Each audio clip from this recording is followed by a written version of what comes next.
So he cannot make offerings to Isis, even his wife.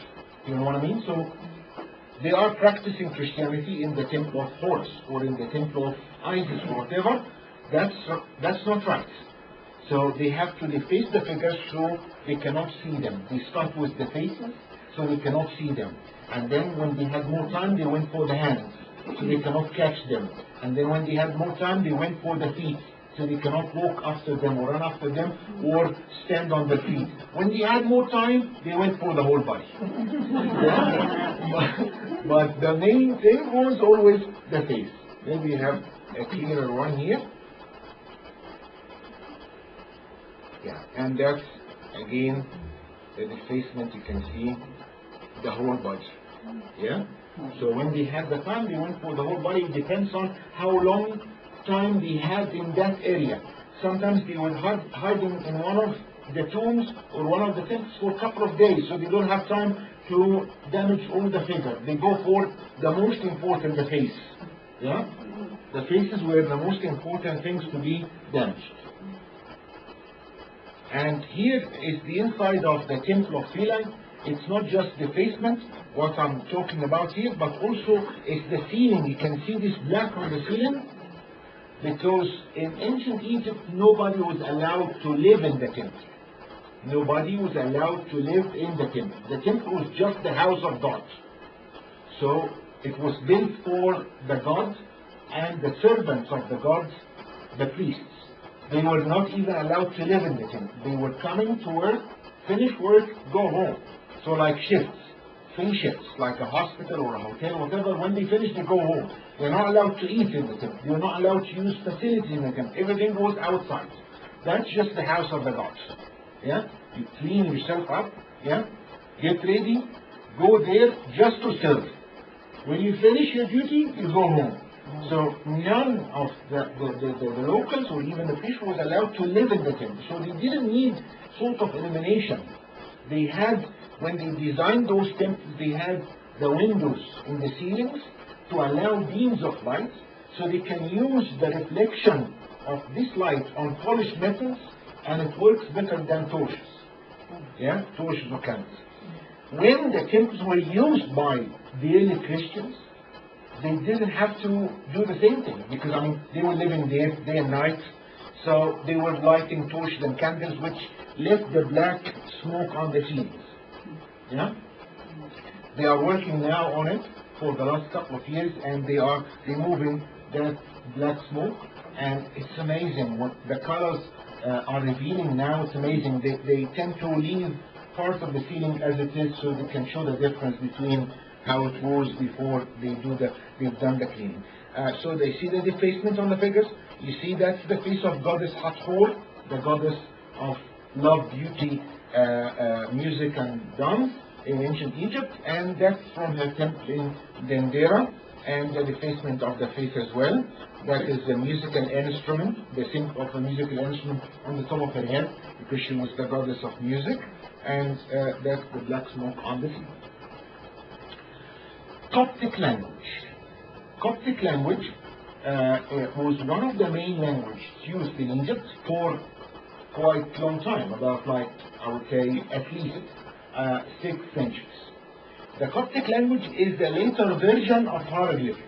Hieroglyphics was developed about 3000 BC, and it was deteriorating when Egypt was conquered by the Greeks and then the Romans and so on. But the latest version of hieroglyphics ever is the Coptic language.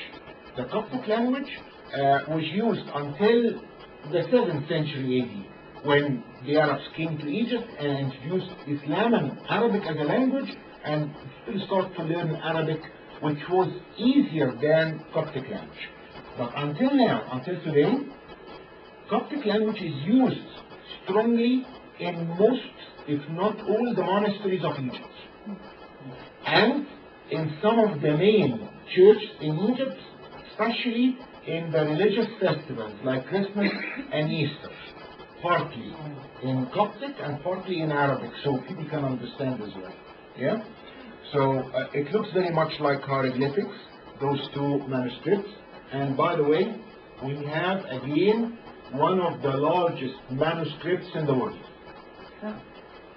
And again, I would like to talk about the monastery of St. Catherine in Sinai, where they had one of the earliest Gospels of the Bible, which is dated back to the 4th century AD. It's known as Codex Sinaiticus. And one of the German scholars in the 19th century was sent by the Russian Empire, and the Russians were, the Russian royal family was like a sponsor of St. Catherine Monastery. So he had the permission to get that early gospel of the Bible to translate it. And he promised to bring it back. He never did. And it seems that it went to the Russian royal family, and then from there it went to Britain. Now it is in the British Museum. So Codex Sinaiticus, which is from St. Catherine Monastery, one of the earliest Gospels of the Bible, back to the 4th century, in Coptic language, is in the British Museum nowadays. Is that one of the artifacts that Egypt was interested in getting returned back? Oh yeah, definitely. It's not easy. We've done a great job with getting some of the artifacts back from Israel and from the States. We got 2 mummies over the last 5-6 years from the United States, and they were 2 important mummies, by the way. They were the founders of the 18th and the 19th dynasties of Egypt. And that's a very famous period of Egypt, and now they are displayed with their accessories in Luxor Museum. But the British Museum, Metropolitan Museum as well, and the Louvre is very different. Because when we had the restoration of the Sphinx in Cairo, the Sphinx originally had a false beard, and it's broken into 3 pieces. So one main piece is in the British Museum. So we asked the British Museum to give us this piece back, and they refused at the beginning, and then finally agreed and said, okay, we'll give it back to you, but in return of something we choose from the Egyptian Museum. Okay, and then what they went after, it was the most beautiful statue of the black dog, the jackal, Anubis, from the treasures of Tutankhamun. So the Egyptian Antiquities Department refused. Said, okay, I mean, even if we put it back, it will look very artificial. But that might give you an idea about how difficult the negotiation is. Again, ladies and gentlemen, when we talk about being pioneer in Christianity, we have to mention the Coptic calendar. And the Coptic calendar is a later version of the ancient Egyptian calendar. This is the calendar of Tumambo. And I can give you a very brief idea about it, how accurate and how clear this calendar is.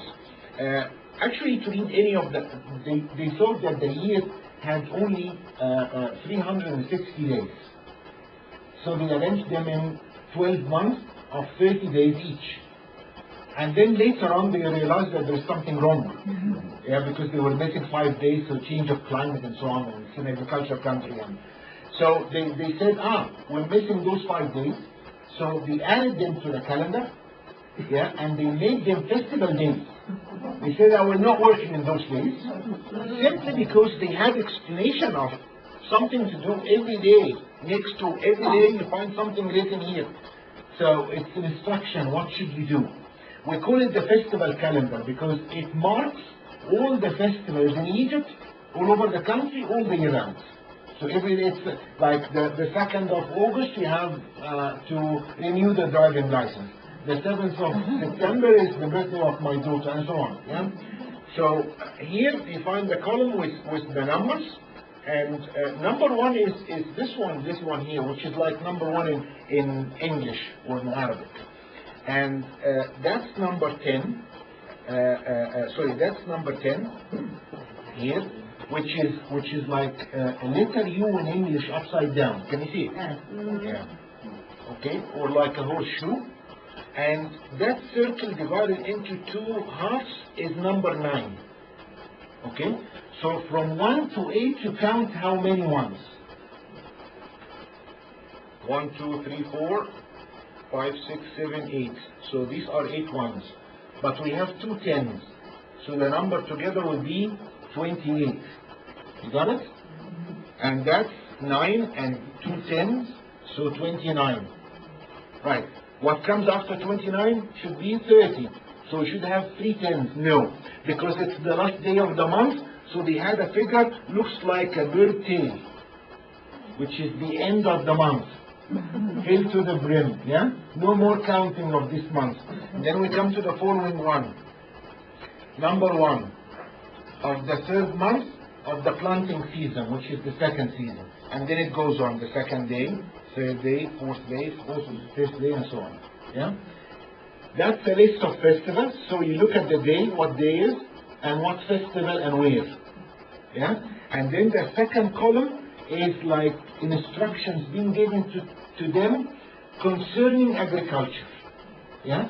So the first day of the calendar is when the Nile comes in a great inundation, and it carries on like this. Yeah? When I was young, and I was talking to my grandparents, sometimes I hear them talking to each other. They mentioned that we are going to do this in next month, which is Brigham Hat. I never heard this name before. What name of the month is this? You know, I don't know. I only realized this when I went to college to study Egyptology, that these are the names of the Coptic month in the Coptic calendar, which is a later version of the hieroglyphic calendar, the ancient Egyptian calendar. The name of the month, exactly the same thing. So the calendar was used in Egypt, the Coptic calendar, until 1971 AD. Only 30 years ago, or 40 years ago. Why did they stop using the calendar in 1971 AD? Because of building the high dam. Yeah? Everything was related to the Nile, so the farmers knew it by heart. We're doing this next month. Next month is when it gets cold and rain and so on. We have to collect the crops. We have to do this, we have to do that. So everything changed. Since they built the high dam, now they have current supply of water and they can have irrigation all the year round, so there is no need to stick to this calendar. So the Coptic calendar is a later version of this ancient Egyptian calendar. Also, Christianity influenced art in Egypt. If in ancient Egypt you used to have the coffin, the sarcophagi, with figures of the person on the lid of the coffin, whatever, when they changed to Christianity, they had similar thing, and sometimes they had mummification as well, but they created what is known in the art as the Fayoum portraits. So instead of making big coffins and carving the faces on the coffin, they have like a picture painted, and they place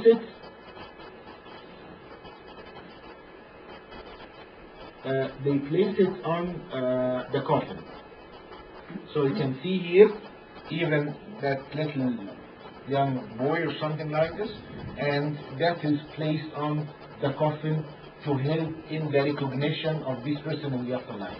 So although they changed to another religion, they converted to Christianity, they still influenced by the old beliefs. Do you really need this for the afterlife? No. But it's like a tombstone. Yeah? The same thing. So Fayoum portraits, and the inside of the church, again I'm focusing on the Hanging Church because it's one of the most beautiful churches. Actually, see how busy inside the church.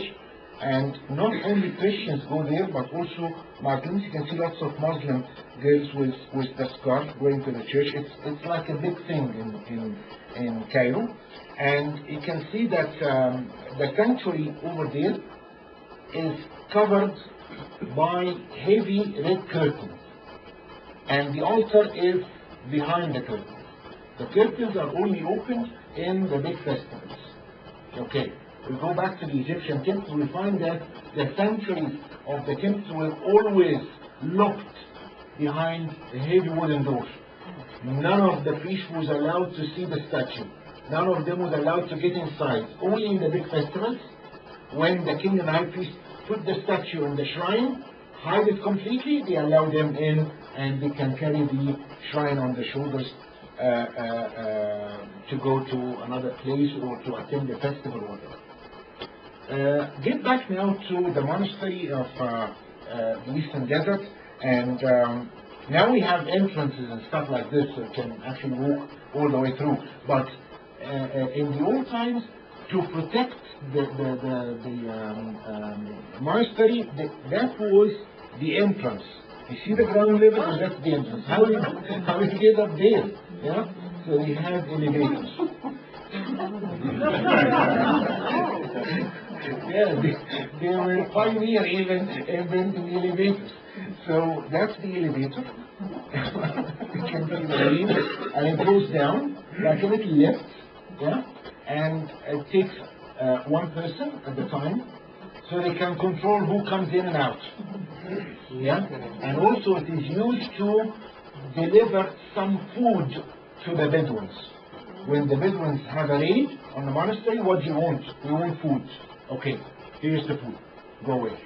Yeah? So they don't have a direct contact with the Bedouins, and also if they have a visitor and they will let him in, so they can use this image. That's about the history of Christianity. What about Christianity or the Coptic community nowadays in Egypt? Egypt is mainly an Islamic country. Population is about 87 million, and we are increasing with about 1 million every year. We do have family planning and birth control, but it works slowly.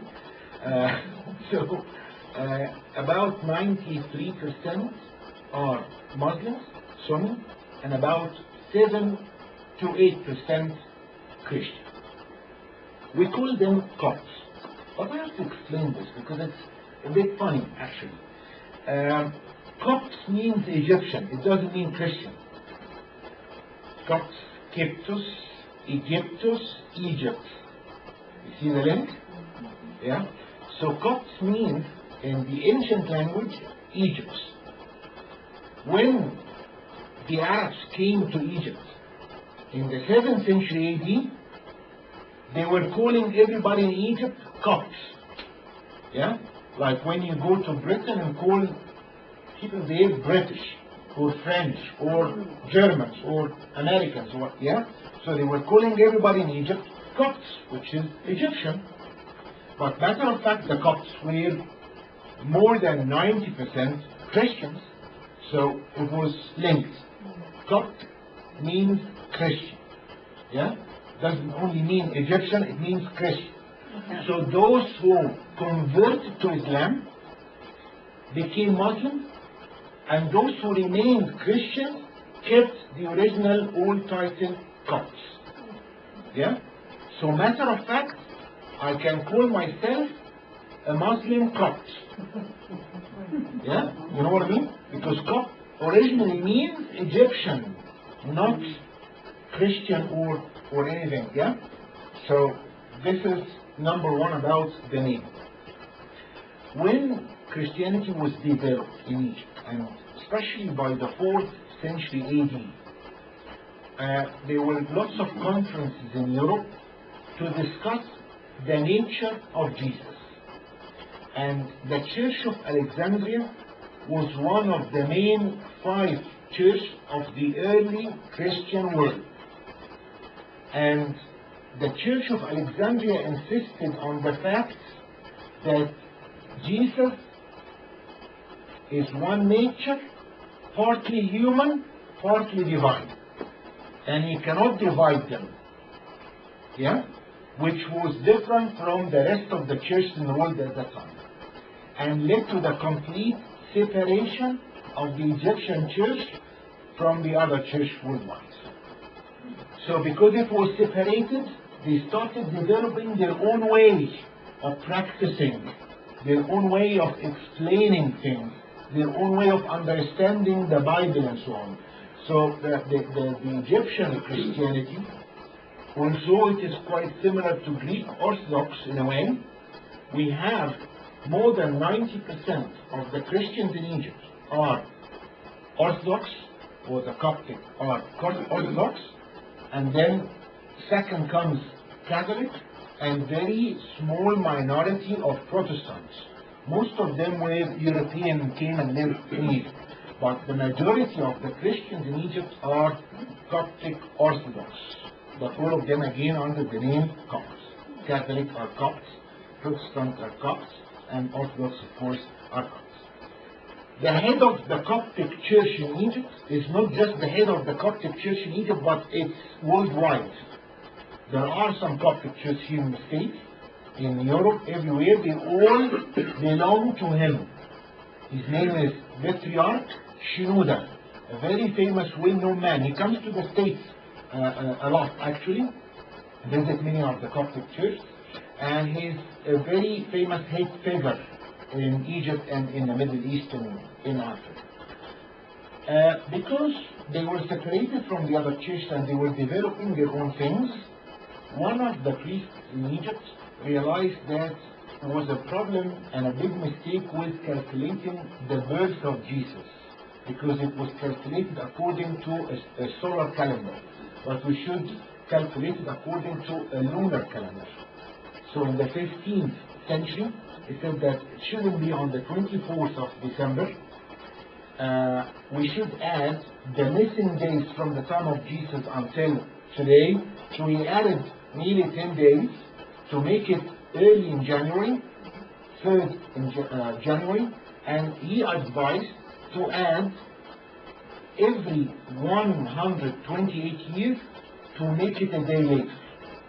So the 4th of January, then the 5th, then the 6th, then the 7th, and it was the 7th for a long time, 130 years, and they changed only this couple of years to be the 8th of January. So that's why Christmas in Egypt comes usually about 2 weeks, now maybe more than 2 weeks, than Christmas in the rest of the world. The same thing is with Easter.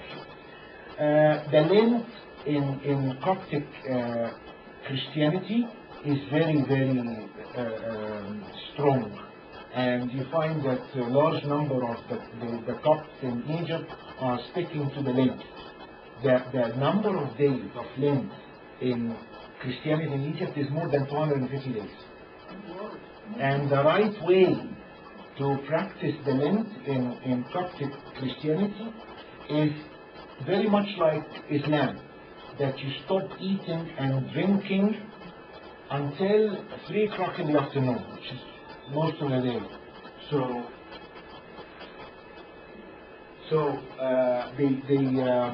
they should do as many days as they can, and even if they cannot stop eating and drinking for that long time, they can only eat vegetarian food. They are not allowed to eat meat or chicken or anything with a life. Sometimes in special days they can have fish, but not all the Lentils. So it's very, very strict, and they are a wonderful community.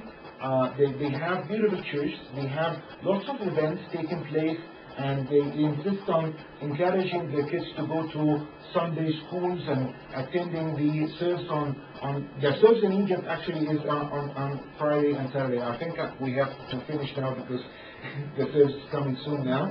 So I hope that I covered, ladies and gentlemen, a little bit about Christianity in Egypt, and I'll be glad to take your questions if you still have time, and if you would like to start going now to the service, please enjoy. Thank you very much.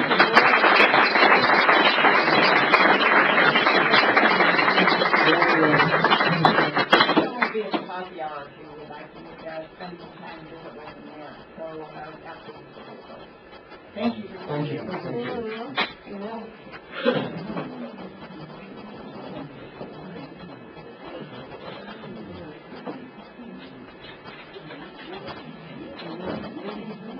Thank you so much. You're welcome. Thank you. You're just brilliant. Thank you, Nancy, for organizing.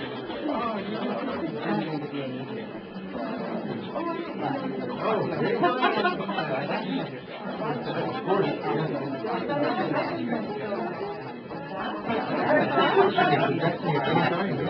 Anytime.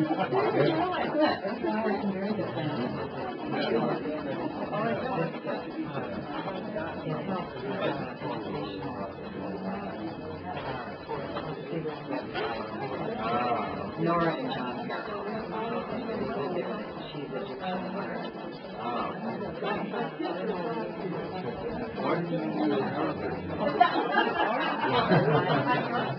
Well, that's a good question. I don't know, because we don't use Arab females here in Egypt. So I think that they're doing it. They are. They are.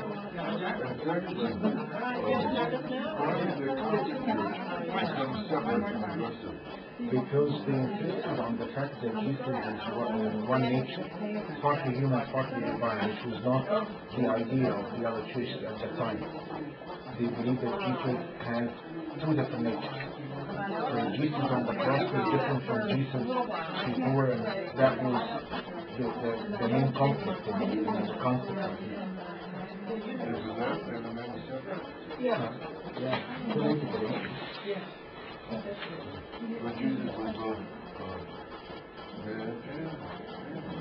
Well, now the understanding of Christianity and the nature of Jesus is very different. But we talk about the 4th century AD. So this is why the conference of Nicaea and Ephesus, they were discussing that particular issue, and that led to sort of misunderstanding between the Egyptian church and the other 4 main churches in the world. Hi. Let me ask a question about the detail that you had, the Holy Family escaping and From the Holy Land, from the place. How do you know that? Or how the historian, the Coptic historians mentioned this. They wrote about it. And they're the documentary. confident that Yeah, there is near the Coptic language. Near the hanging church that I was showing here, there is another church called St. Petrus, and it's like a big chapel. And that was built enclosing the cave, which is strongly believed that it's the cave used by the Holy Family when they were hiding in that particular area.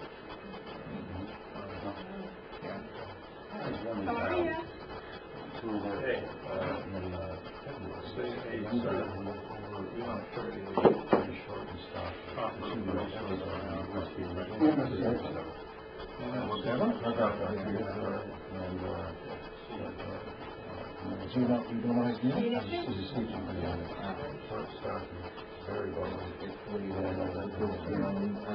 Usually the guys living in Hungary, they have different kinds of tours, so it seems that we don't get to meet them. But if you have the whole okay, so if you have his name or if you remember his name, thank you. Because this was not an element to be picked up on. Thank you. You're welcome, sir. All right, one more question for another day, because every time I'm here. Of course. When the religion was changed from Christianity to Islam, have there been strife and troubles with the people as a Christian religion, which is why they converted to Islam when they were extended? It took like about 4 centuries for the religion Islam to become the main religion.